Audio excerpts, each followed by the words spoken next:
Catalytic converter theft has become an all too common story, and it's not just Prius owners wringing their hands anymore. Kubota owners are now looking, sometimes with binoculars, just to check their own equipment is still complete after a job or overnight storage. If you run Kubota tractors, loaders, or excavators, here's where it gets weird. Catalytic converters on Kubota diesels aren't just emissions tech. They're literal chunks of replace or die metal that keep your machines up to spec. Fail here and your gear becomes yard art. One giant pain point people have is actually identifying whether their Kubota even has a catalytic converter, since some models bury it deep inside labyrinthine exhaust piping, like it's hiding a secret treasure map.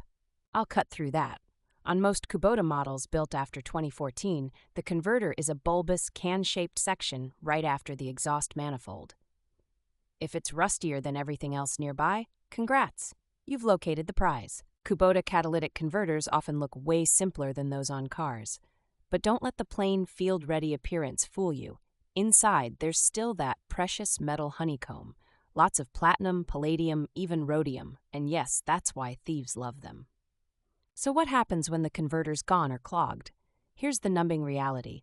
Your Kubota will run like it drank a gallon of mud. Power loss over 30%, weird surging and stalling, and enough black smoke to scare off wildlife for a mile radius.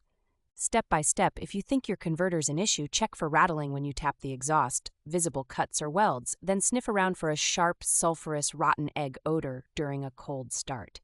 All those are problem flags waving at you. Replacement is where wallets break into a sweat.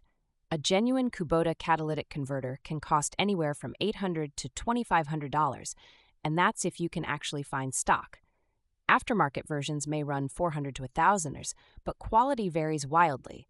Think roll the dice territory. Pro tip: don't just throw in a cheap cat because it fits. Kubota engines are surprisingly picky about back pressure, so the wrong converter can nuke your performance or warranty, leaving you stuck between a rock and a service call. Welding on an anti-theft cage or bolting a steel shield around the converter is absolutely worth the cost. Not only do you drop theft risk by over 80%, but some insurance companies actually give you a discount if you show proof of a lock or shield.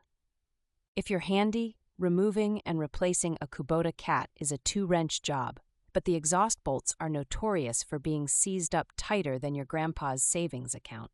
Hit them with penetrating oil the night before, and your knuckles will thank you. One last thing nobody tells you.